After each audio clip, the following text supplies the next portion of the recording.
Nous sommes la génération qui a vécu la transition d'une époque à l'autre. Des années 1990 aux années 2010. Une époque où la télévision régnait en maître. Avant qu'Internet ne vienne bouleverser notre manière de consommer le monde. Nous avons grandi avec les premiers pas du web, explorant les coins sombres des forums et découvrant des vidéos qui allaient marquer notre imaginaire pour toujours. C'était l'époque où l'on découvrait encore des histoires terrifiantes autour d'un feu de camp. Mais cette fois, le feu de camp était virtuel. Certains d'entre nous se souviennent du frisson en voyant pour la première fois des scènes de films comme Men in Black, avec ces extraterrestres inquiétants.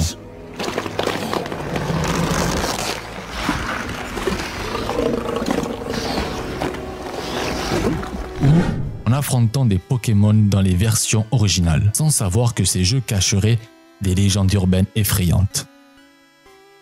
Puis est venu YouTube, un monde nouveau, où tout est possible, même le pire. Les vidéos traumatisantes ont commencé à circuler, des contenus qui, encore aujourd'hui, nous hantent. Bienvenue dans un voyage à travers le temps, pour redécouvrir les débuts de ces vidéos flippantes qui ont marqué notre génération, celle qui a grandi entre deux mondes, celui de la télévision et celui d'Internet.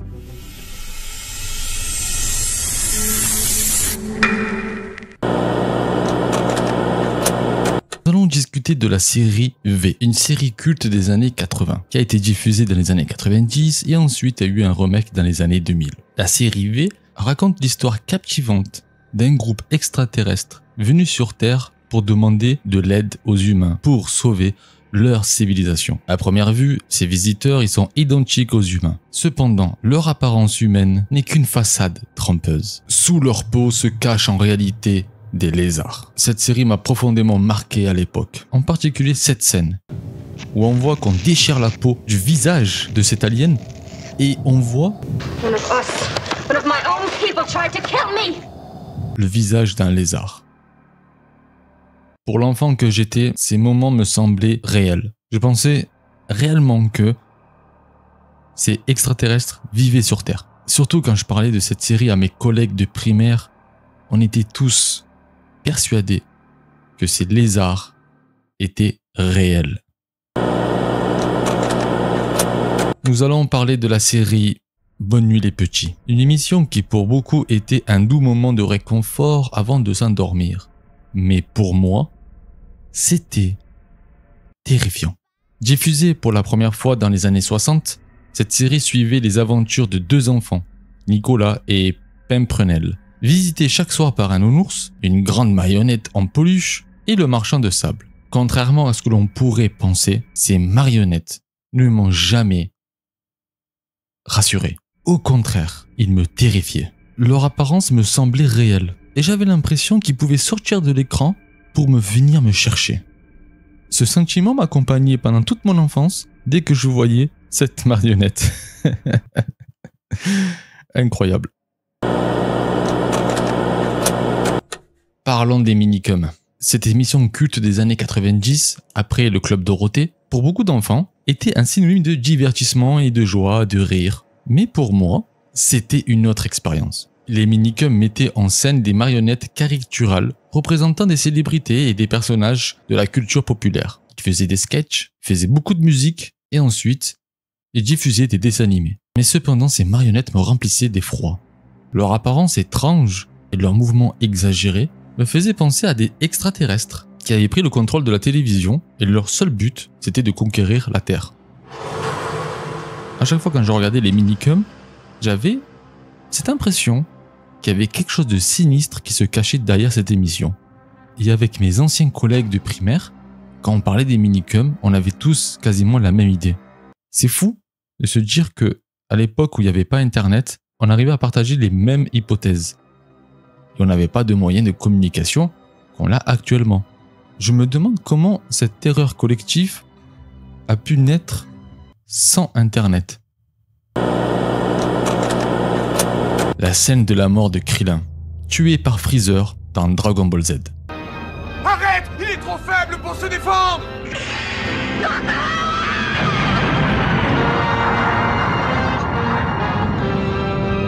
Cette scène m'a beaucoup marqué, même plus que marqué. Et j'ai ressenti à cette époque la douleur de la mort de Krillin. Et après ça, j'avais ressenti le vide. Je me suis posé énormément de questions quand j'étais jeune et j'avais même pas 10 ans. Enfin bref, je voulais vous parler par rapport aux dessins animés de l'époque. Les dessins animés de cette époque avaient une intensité émotionnelle qui allait bien au-delà du simple divertissement. Ils étaient souvent violents, avec des moments sombres qui impactaient le moral. Ces séries d'animés censées être pour les enfants abordaient des termes lourds, comme la mort, la trahison et parfois des sujets aussi graves, comme le viol ou l'abus de confiance. Pour la plupart d'entre nous, on n'avait même pas 10 ans. Et pourtant, on était exposé à ces scènes, qui a aussi façonné notre jeunesse. C'était une époque où les dessins animés n'avaient pas encore de filtre. Ils nous plongeaient dans un univers intense et troublant. C'était vraiment loin d'être adapté pour notre âge. Ça nous a plutôt fait grandir un peu plus vite qu'à la normale. On parlait déjà des sujets très morbides ou des sujets de drogue et ainsi de suite, des trucs vraiment très adultes. Mais il fallait le comprendre pour suivre la série. Ça nous a fait grandir. Dans les années 90 et 2000, il y avait une mini-série. C'était une adaptation de Stephen King. Et je pense que vous comprenez d'où je veux en venir. Cette série a créé une nouvelle peur collective, surtout de la génération 90-2000, c'est-à-dire la génération Y et la génération Z. Sachez que cette série a terrifié des millions de jeunes. Et c'était une série. Cette série a été remise à jour en version film au cinéma, qui est sorti dans les années 2020, je crois, 2021, si je dis pas de bêtises. Et quand j'ai vu ça, je me suis dit, pourquoi?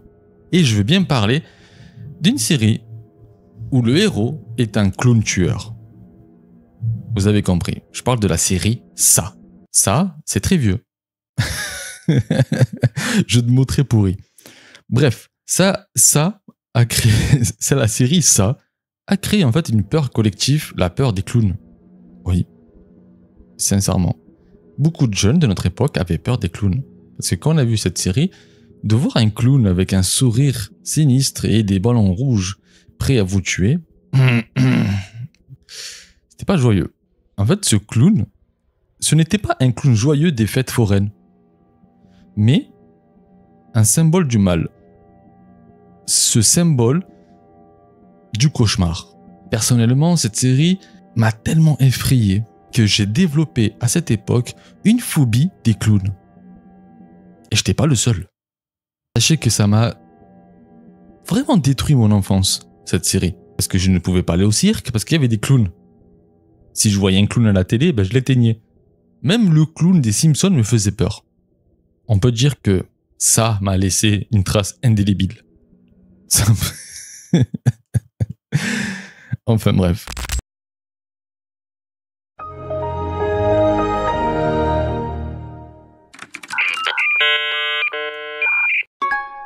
Quand j'ai commencé à explorer l'univers de YouTube, je suis tombé sur des vidéos qui m'ont vraiment traumatisé. À l'époque, je découvrais Internet et j'étais fasciné par ce monde immense, où les amateurs pouvaient créer leur propre contenu. Le truc, c'est que pour moi, ces vidéos me semblaient tellement réelles. Je voyais des choses que dans ma tête ne pouvaient exister qu'au cinéma. Mais là, c'était des gens comme toi et moi, des amateurs qui arrivaient à créer des vidéos incroyables et réalistes. Et ça m'a vraiment retourné le cerveau. Je me demandais comment c'était possible. Pour moi, les effets spéciaux, c'était un truc réservé seulement au cinéma. Résultat, certaines de ces vidéos m'ont vraiment foutu la trouille. J'avais du mal à faire la différence entre le vrai et du faux. Il y a une vidéo qui m'a vraiment fait tourner la tête à l'époque. C'est celle d'une chèvre qui se tenait debout complètement comme un humain. La vidéo elle est courte, mais elle m'a complètement chamboulé. Voici la vidéo.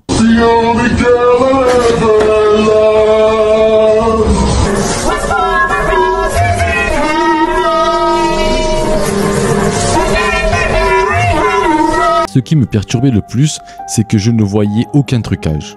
Je me demandais sans cesse, cette vidéo est réelle? Pour moi, c'était inimaginable qu'une simple vidéo amateur puisse être aussi convaincante. Je me suis mis à chercher des explications sur internet, mais j'ai rien trouvé. Aucune réponse était claire sur cette vidéo à l'époque. Il y a une autre vidéo aussi qui m'a marqué. C'est celle d'une jeune fille qui se prépare devant un miroir. Juste pour vous prévenir, dans cette vidéo, il y a un screamer. Cette jeune fille qui se prépare dans sa salle de bain, devant la caméra, jusqu'à là, tout paraît normal. Mais le moment où tout bascule, c'est quand elle se retourne pour faire face à la caméra. Le reflet dans le miroir ne suit pas son mouvement. Et à la place, un visage démoniaque apparaît sur le visage de la fille dans le miroir. Pour l'époque, la qualité est médiocre. Et c'était simple de cacher le trucage. Mais je croyais dur comme fer. Cette vidéo, pour moi, c'était la preuve qu'on avait capturé Bloody Mary. J'avais même partagé cette vidéo à mes amis et je leur disais regarde, c'est la preuve, Bloody Mary existe vraiment. Par la suite, on a cru cette rumeur, que cette vidéo était réelle. On était convaincus que cette personne a filmé Bloody Mary. Il y a une vidéo particulièrement glauque. Je m'explique. À l'époque, on disait que c'était une émission qui était diffusée très tard, vers 3 h du matin, qui était pour objectif de traumatiser des enfants. Je vais vous montrer un extrait.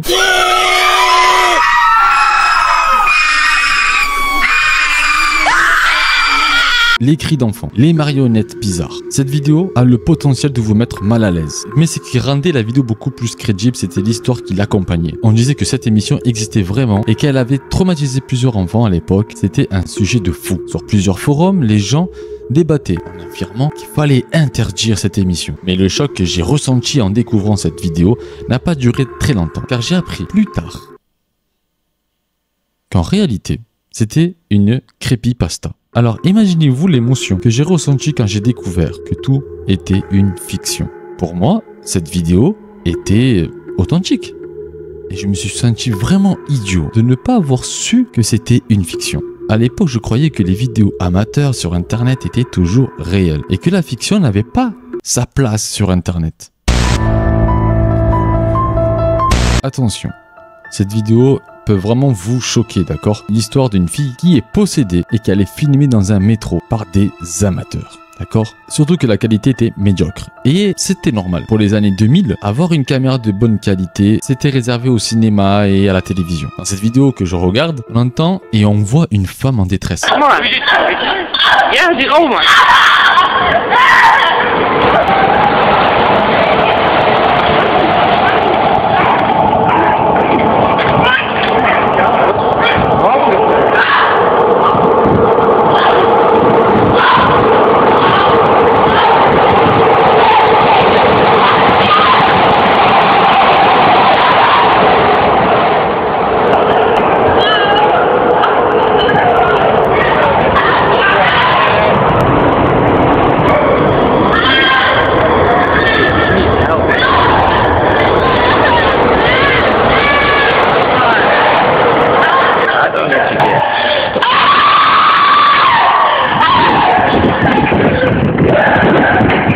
La scène est chaotique, incompréhensible. Mais ce qui ressort clairement, c'est qu'elle semble vraiment possédée. Et ce qui est cool aussi, c'est que avec le temps, la génération Y et la génération Z ont grandi avec Internet et on a commencé à débunker des vidéos, à comprendre comment on fait des tournages. On a commencé à fabriquer maintenant nos propres vidéo, on sait faire des effets spéciaux comme au cinéma. Tout le monde peut devenir des créateurs de contenu maintenant sur Internet. Tout le monde peut devenir des photographes. Tout le monde peut créer maintenant même leur société sur Internet. Toutes ces vidéos qu'on a vues quand on était jeune, ça nous a créé déjà de la peur, de l'adrénaline, mais aussi de la créativité. On peut dire qu'Internet nous a réunis à travers plusieurs vidéos amateurs. Ils nous ont tous réunis et on a tous été là en train de suivre une histoire. Et dites-vous que le conteur ou les conteurs des histoires d'horreur pouvaient raconter ça à des millions de téléspectateurs et pas seulement à 4 potes autour d'un feu de camp. C'est ça la magie d'Internet. Et je les remercie qu'ils ont créé des creepypastas, qu'ils ont fait des vidéos d'horreur, des vidéos qui font peur, des vidéos qui nous ont traumatisés. Je les remercie parce que vous avez ouvert l'esprit à beaucoup de gens qui ont compris, qui ont fouillé, qui ont voulu débunker ces genres de vidéos et que actuellement on les connaît presque tous parce qu'ils sont quasiment tous, ils sont quasiment devenus des créateurs de contenu. Quasiment, je dis. D'accord, je généralise pas, mais une minorité sont devenus des créateurs de contenu ou des réalisateurs, des écrivains, même peut-être des gens qui créent des jeux vidéo. Enfin bref, merci à vous. Ces expériences m'ont appris à être plus critique, à me dire que maintenant quand je regarde une vidéo sur Internet, je ne prends pas pour argent comptant. Je vais débunker, je vais analyser, je vais faire comme je fais d'habitude dans les vidéos réactions. Je vais voir est-ce que c'est vrai, est-ce que c'est faux, comment il a pu le faire le trucage. Si moi je peux réaliser ce trucage, ça veut dire que la vidéo est complètement truquée. Vous voyez ce que je vais vous dire? Et aussi, on a appris à être aussi ouvert d'esprit. C'est-à-dire qu'on ne va pas rester sur un débat fermé, mais on accepte tous les débats et avoir cet échange. Peut-être que certains d'entre vous a une part de vérité sur différents débats. Et c'est grâce à Internet, avec tous les forums, quand on cherchait des réponses à une vidéo, les gens quand ils parlaient, du coup en fait, chaque personne avait une part de vérité. Et c'est ça qui est bien. On n'avait pas ce débat fermé. Et j'espère qu'à l'avenir, il y aura encore plus des créateurs un peu farfelus et qui nous feront découvrir des nouvelles sensations sur Internet.